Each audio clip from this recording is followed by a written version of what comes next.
Welcome into It's Just Wrestling. I'm Russ Joy, you know that. But this is a show that, boy, I got to tell you, there are a lot of things coming, and there are a lot of things changing around here. Because while I usually do a longer episode where we dive into both AEW and WWE, and we take a nice comprehensive look at what happened on the biggest episodes of each respective company, I got to tell you, today is actually going to be a relatively short show for a whole bunch of reasons.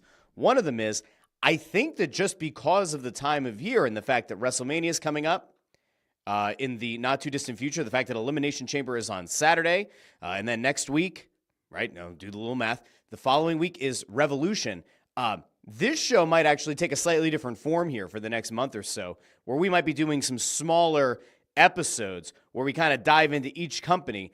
I don't know how it's going to work yet, so that's why it's important that you subscribe on YouTube or wherever you get your podcasts, Apple Podcasts, Spotify, Pandora, Amazon Music. Again, wherever you get your podcasts, you can find It's Just Wrestling. Now, there are a ton of things that I want to get into, and sometimes when I miss a week or two and I come back, I want to try to recap everything. So, unfortunately, though, I'm being smart about it, so you're not going to hear any breakdown about Grand Slam Australia. That is long gone.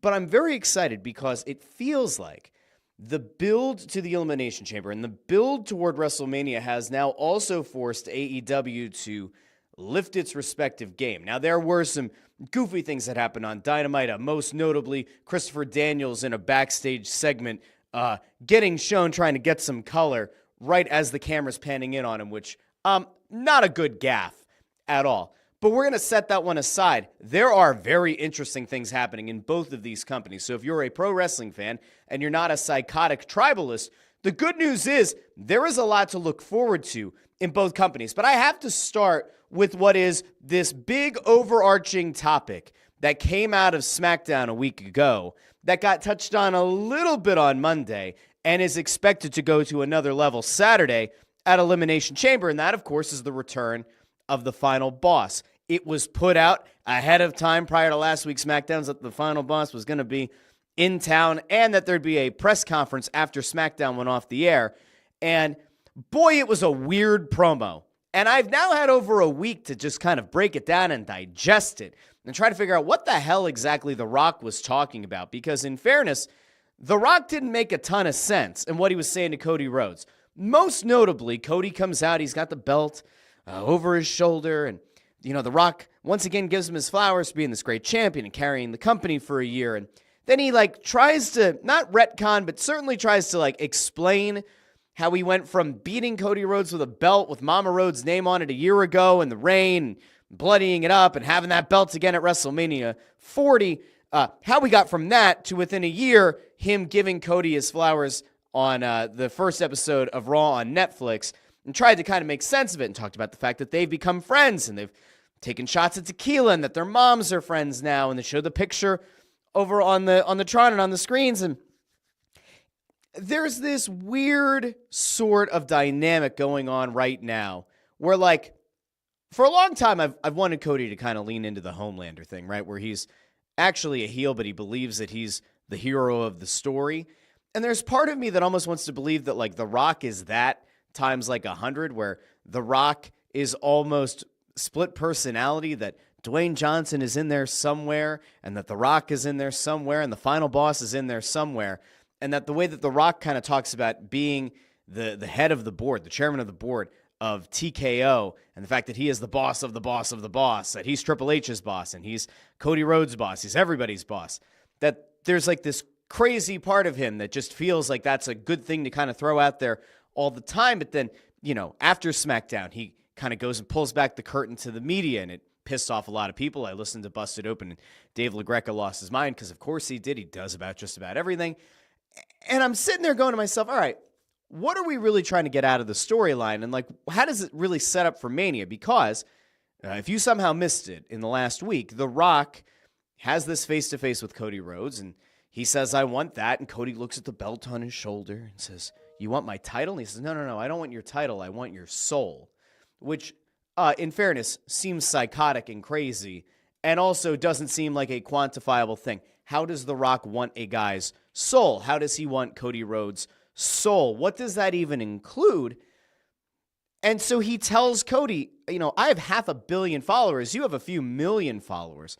I want to take it to that next level, but in order to do that, you need to be my champion. And Cody does the thing that the good babyface does. He points out to the people and he says, but I'm their champion. Oh, no, The Rock knows that.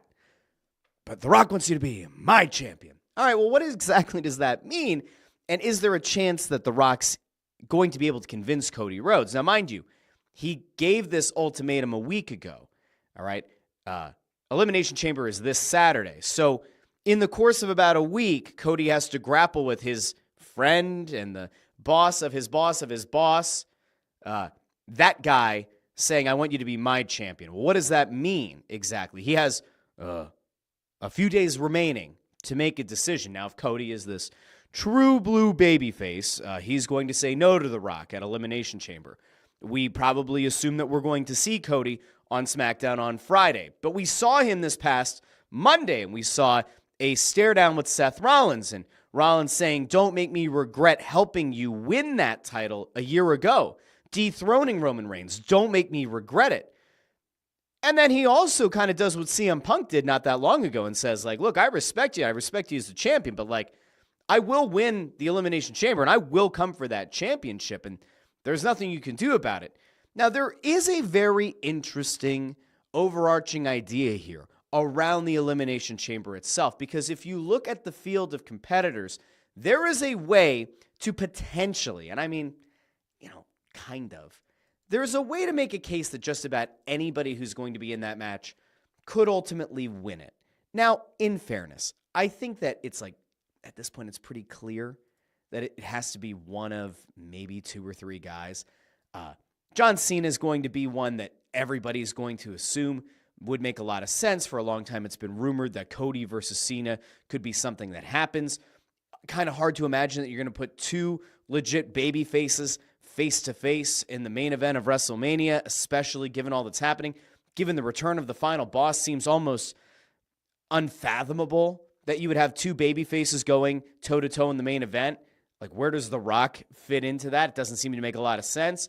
Drew McIntyre, if you remember, when he re-signed with WWE, was gifted, I believe, the sword, right, from The Rock. And there was a message that was kind of sent through that The Rock couldn't make it, but he wanted to, congratulate Drew, told Drew that he was going to be back. So for me, like, the dark horse coming out of the Elimination Chamber is Drew McIntyre, because we've established on Instagram, at the very least, where The Rock is very active and where we've kind of seen continuations of stories going back to last year of The Rock really leaning into Instagram especially.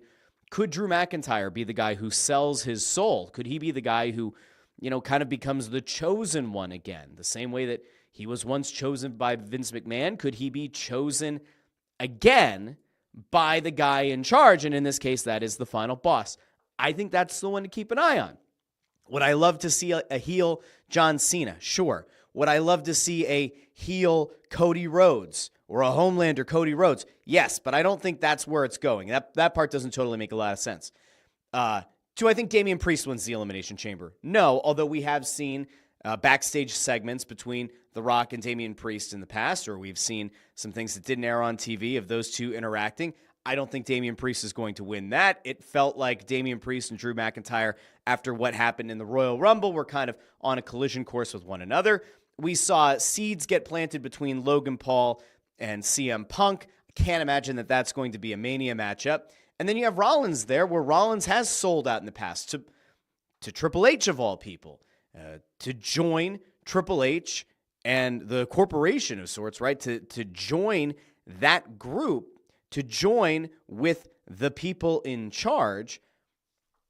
But man, there's part of me that says CM Punk is this very interesting wedge in all of this, because, well, Punk has previously complained about The Rock coming in and stealing the spotlight, being a part-timer. Remember, he kind of alluded to this a year plus ago when he came back to WWE about having the spotlight stolen by a part-timer. Could there be a scenario where CM Punk somehow aligns himself with The Rock? Is that ultimately going to be the payoff? Is that going to be the favor from Paul Heyman? Is there going to be a favor where Roman Reigns, who's not part of the Elimination Chamber, is going to get involved to help Punk win, and that's the favor? Could it be that Punk, the favor is going to be to align himself with The Rock, and you're going to get Punk as a heel versus Cody the babyface at WrestleMania 41? I don't know. Could Seth Rollins sell his soul, which in fairness, Cody said on Raw has already been compromised. That was thrown out there. There is a lot of intrigue in the Elimination Chamber match. Now, I think there already was a lot of intrigue. And if you can get through a lot of what The Rock's promo was, which was kind of all over the place, we had babyface moments, we had definite heel moments. If you can cut to the core of what the final boss is asking of Cody Rhodes, the Elimination Chamber match just goes up, 5 or 6 levels. To me, I don't actually know where it's going to go. Now, again, a heel Cena or a heel Punk or a heel Cody, one of them aligning with The Rock would be awesome. That, to me, would be the best case scenario. Could you get a CM Punk losing in the Elimination Chamber, getting bounced from the Elimination Chamber match, only to come back out at the very end after presumably a Cena wins, but nay, Punk cashes in the favor with Paul Heyman, which goes up to the final boss. Punk gets reinserted into the match and beats John Cena. Could that happen? I don't know. I'm overbooking this now. But, you get the point. There are a lot of interesting things that can come out of this match. Ultimately, we all, probably, expect Cody to turn down the final boss, which is going to piss him off something fierce. And then, presumably, the final boss is going to hand select one of these guys to win the match. Now, we assume that Cody turning down The Rock will happen some point earlier in the show than the Elimination Chamber. Hence, The Rock will essentially hand select the guy that's going to come after Cody Rhodes at WrestleMania 41. Now, there's this Roman Reigns-sized hole in the plot that I still can't totally figure out. And I still don't know how he fits in. It seems almost unconscionable that Roman Reigns wouldn't be involved in the main event of a WrestleMania, just given how big the Tribal Chief was. But could they be looking to go in a slightly different direction for Mania? I don't know. But I'm actually very excited about Elimination Chamber because they have done such a good job of layering multiple stories. And this match could ultimately set up 3 or 4 different programs for WrestleMania itself. So I think it's really, really difficult to predict where it's going to go. Now, also on that card, as we focus on WWE to start the show, there's another big overarching story, and that, of course, is in the Women's Elimination Chamber match, where we're going to see Bianca Belair and Naomi. We did not see Jade Cargill on SmackDown last week. We did not see Naomi and Bianca Belair get betrayed by Jade Cargill or have Jade Cargill outlive Morgan and Raquel Rodriguez from being the ones who attacked her.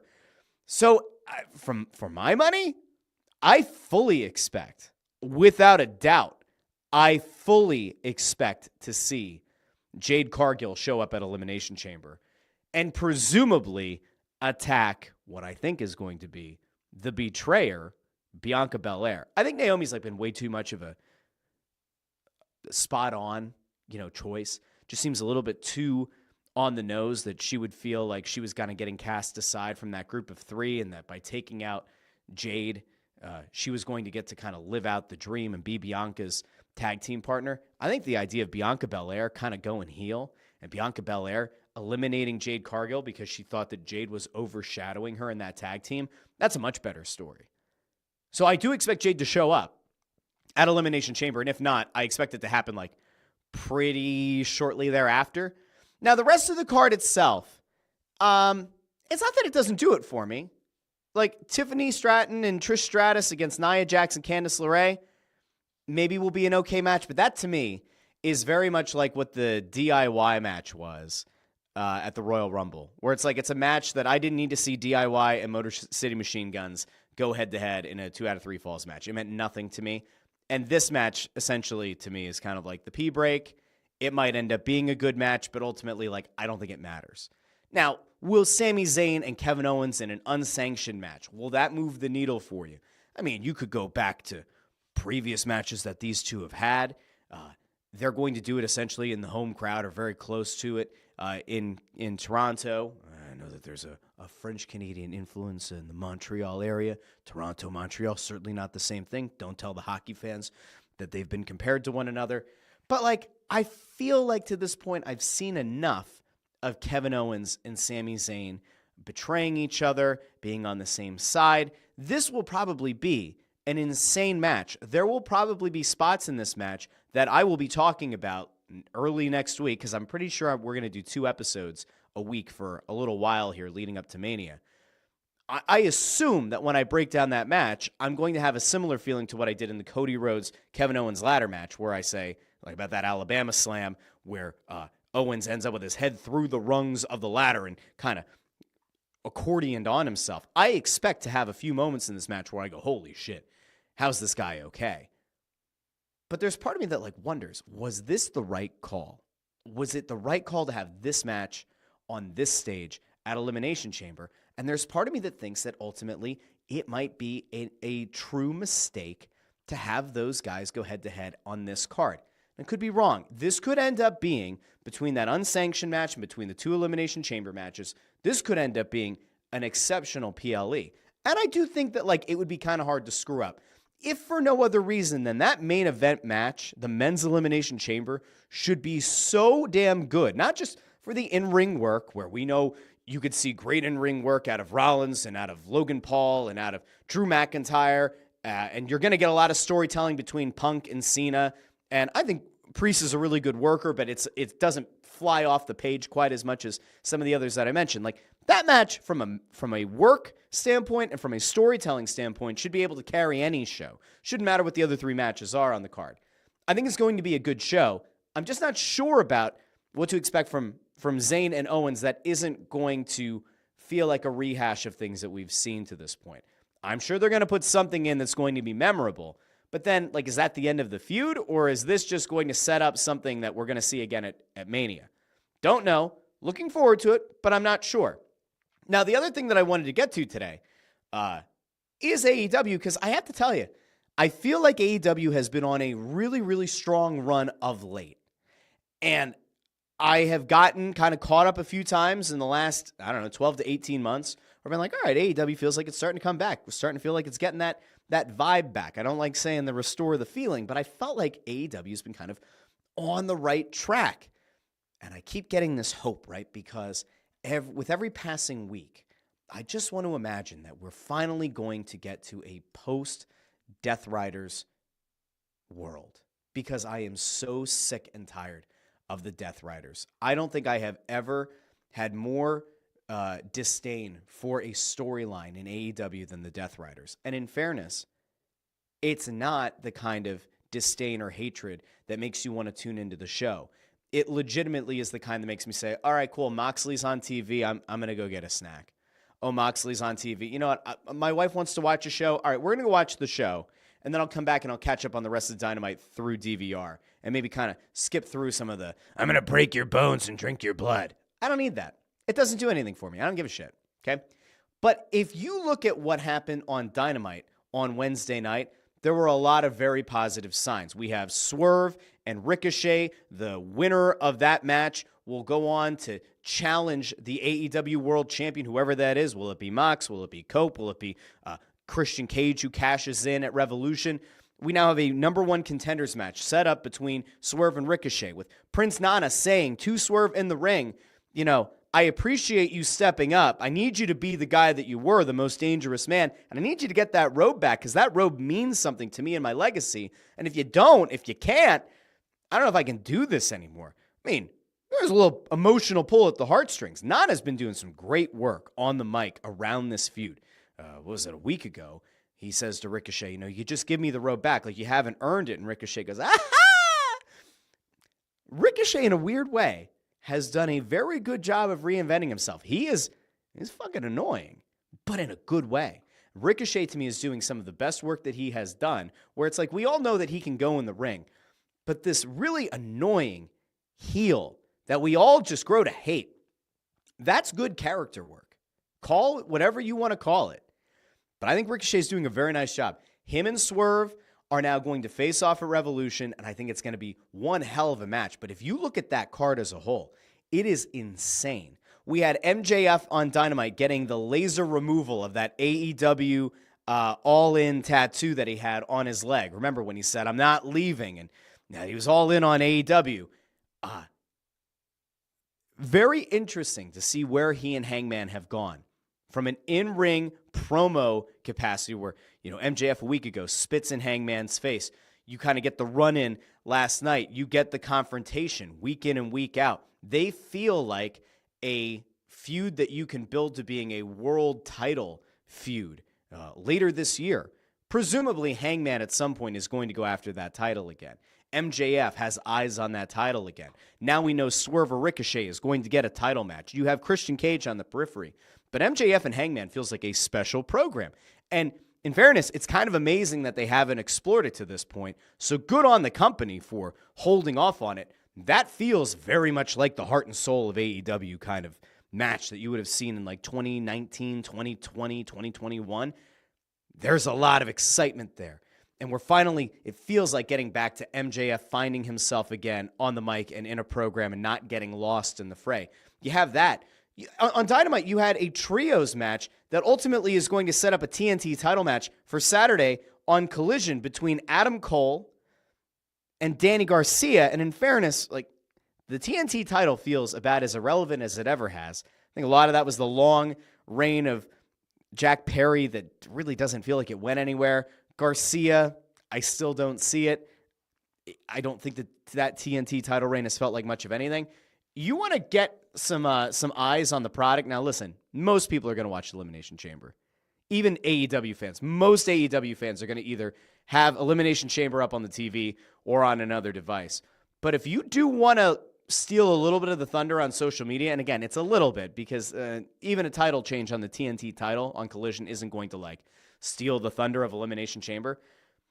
Getting Adam Cole that TNT title, Adam Cole, who, by the way, looks like he's in the best shape I think he's been in since arriving to AEW.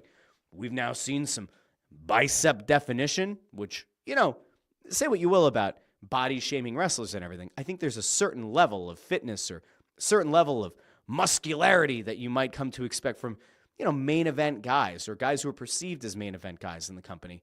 Cole looks great. He looks like he is physically ready for the grind of the week in and week out schedule. You're starting to see him take bumps that would be indicative that the head, the neck, everything are kind of back and okay. Remember, he had some significant concussion issues.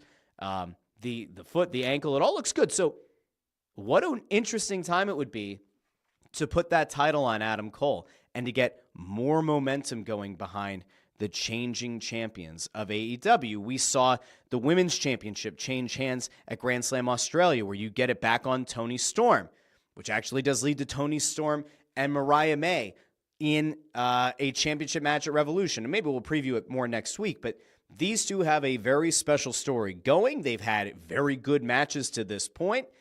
And now you get, I forget what it's called, like the Hollywood ending match between these two for the Women's Championship. That's going to be fantastic. Now, there's another women's match on the Revolution card that we will get to and we'll break down a little bit more next week. But I'm disappointed because it feels like Mercedes, I don't know. I feel like if she's going to be on a pay-per-view, it should be against somebody who is an AEW talent who moves the needle. And Momo to me is not that. I didn't know who Momo was. Somebody in the comments can get upset, I guess, about not knowing who Momo is. I would have much rather see Mercedes take on a Statlander, a Mercedes take on a Willow Nightingale. I would have been fine if you could have somehow built a Mercedes and Thunder Rosa, if you could have gotten to Mercedes. Megan Bayne feels like it probably would be early just based on Megan Bayne not being around for that long, but she looks like a legitimate killer and somebody who is worth building the division around or making a major player in that division. I'm not sure if that match is going to pop, but we'll wait until next week when we're predicting and previewing Revolution in full. But I'm a little bit iffy. As of right now, Harley Cameron is not on the Revolution card, but she continues to stand out week in and week out on episodic TV with AEW, whether it was at Grand Slam Australia, the iconic moment coming up from the side of the mat, whether it's the ventriloquism, the in-ring work is getting better. She is an absolute star. We'll see if she ends up on that card. Now, we know that Ospreay and Fletcher are going to be in an international championship match at Revolution a week or so from now.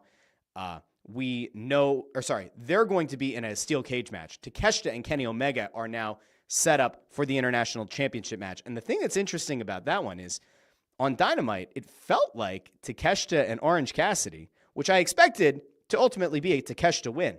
There were moments in that match that they did such a good job of selling the end of that match that I thought Cassidy was going to win. Now, I don't have hatred for Orange Cassidy. I think Orange Cassidy is a perfectly fine worker, and if you like the gimmick, you like it, and if you don't, you hate it, right? But I really thought for a second that Cassidy was going to win, and I was like, I don't know. How does that work with Omega? Like, is Cassidy going to just be a transitional champion? Because presumably you're going to get a Kenny Omega win at Revolution and set up maybe a winner-take-all match with Kazuchika Okada at All In Texas. But now you're getting Takeshita Omega for the International Championship. We kind of have this earmarked matchup of Omega versus Okada at All In. Will we see Takeshita retain against Omega? I don't know. But boy, it's an interesting little nugget that you have in the back of your mind. We expect Omega and Okada in a winner-take-all match in, July? But what if it doesn't happen? What if Takeshita wins? Again, we'll get to that next week with the Revolution preview, but that whole International Championship series that AEW has been doing on TV, I think for the most part has paid off pretty damn well for the company. And again, you got a nice match between Takeshita and Orange Cassidy, and there were a few moments where I was like, all right, I guess this isn't going to go the way that I expected it to. Now, overall, AEW picture as a whole, I think it is getting better. I think it's getting stronger. And again, while I expect the TV rating to be abysmal for Collision on Saturday, the possibility of an Adam Cole win in a TNT title match against Daniel Garcia on Saturday makes that a must-watch show. And it feels like they have done a good job in AEW now of starting to push you to want to watch what happens on Collision. They're starting to tell better stories that tie into Collision and then go from Collision back around to Dynamite. That's the whole point of having two shows. Now, do I think that it's still a mistake to have Collision on Saturday? I do. I think they'd be much better suited to move it to another night. I don't know what night that is. It seems as though they're going to stick with Saturday. I think ultimately if you wanted to have a better audience there, it makes a lot more sense to move it to a different day and time, but they seem very committed to Saturday nights on TNT, so I guess there's no changing it. But I do feel like AEW, for the most part, is heading in a better direction. Now, the last thing before we leave actually kind of ties both companies together in a weird way, right? The report came out months ago, and we saw the image of Shane McMahon and Tony Khan meeting at an airport. We saw a picture at one point of Shane McMahon and the Young Bucks in an airport. And so there were a lot of rumors going around, is Shane McMahon looking to get involved with AEW? Will he be in an on-screen role? Will he have something to do with behind the scenes in AEW? What could that look like? What could he bring to the table that AEW doesn't already have? All that. Report comes out earlier this week that Shane McMahon and Tony Khan did in fact meet, and that Shane McMahon requested equity in the company, which in fairness, you should expect, and that he may or may not have said that he wanted to run the show. And then it was also noted that apparently he didn't have knowledge of the product or what's going on with the company, which I find hard to believe, especially if you're going to go in and ask for equity and to run the show. So we never really got a full comprehensive breakdown of what that meeting was. We probably never will. On one hand, there's a slight disappointment because I do think that AEW as a whole could use somebody who has run a company or helped to run a major company and kind of give you another look at how things work away from the camera. And I think that there's a good chance that Shane McMahon could be beneficial to AEW. And at the same time, if there's hesitancy to have a McMahon attached to AEW, I guess that makes some sense. But remember, not that long ago, there was a documentary that made Shane McMahon look very, very good and made people feel an emotional tug of the heartstrings for Shane McMahon. If he were to surface in AEW, he would probably be a very popular guy on camera, assuming that maybe he's behind the Death Riders. We've talked about this on the show. If he ends up being a guy who just works behind the scenes and AEW as a whole grows and gets better, maybe there's like a little bit of an ego play there. If you're Tony Khan, that, if things do kind of hit an upswing after Shane McMahon comes to the company, that it looks like he's the one to give the credit to, and that maybe Tony Khan looks at it and says, well, no, it was actually more me, and then it's a weird kind of dynamic. I don't know. Ultimately, AEW is going to do what they do. Shane McMahon's going to do whatever he does. He doesn't need to work. They don't need him necessarily. But there's a small part of me that is bummed out, because I thought it would have been a very interesting thing to see play out either online with all the rumors going, or on camera, a takeover potential, a little storyline, like an actual invasion of sorts. It doesn't look like it's going to happen. That's okay. But it was worth noting, because it does appear as though that possibility is now dead. I say this, Shane McMahon might show up at Revolution. Who knows? Now, in the meantime, I want to thank everybody who joined me today. Remember, you can find It's Just Wrestling on YouTube, Facebook, and X. Where the show goes up, you can interact in the comments section. You can leave comments after the fact. You can find the show on Instagram, TikTok, and pretty much any social media platform. And you can find this as a podcast on Apple Podcasts, Spotify, Amazon Music, Pandora, and wherever you get your podcasts. So do me a favor if you haven't done so already. Like the video, share the video, and subscribe. And if you're on Apple Podcasts, leave a 5-star review. I'll read it on the show. Until some point next week, where I'll probably just do a breakdown of Elimination Chamber and maybe Raw. And then eventually later in the week, we'll get to Dynamite and the rest. For now, this has been It's Just Wrestling. I'm Russ Joy. You can follow me on Twitter at JoyOnBroad. Let me know what I got right, what I got wrong. And I look forward to talking to each and every one of you later this week. In fairness, you can tweet at me throughout Elimination Chamber, and I'll be happy to have a conversation with you. But until then, this has been It's Just Wrestling. Have a great rest of your day. I'll talk to all of you very, very soon.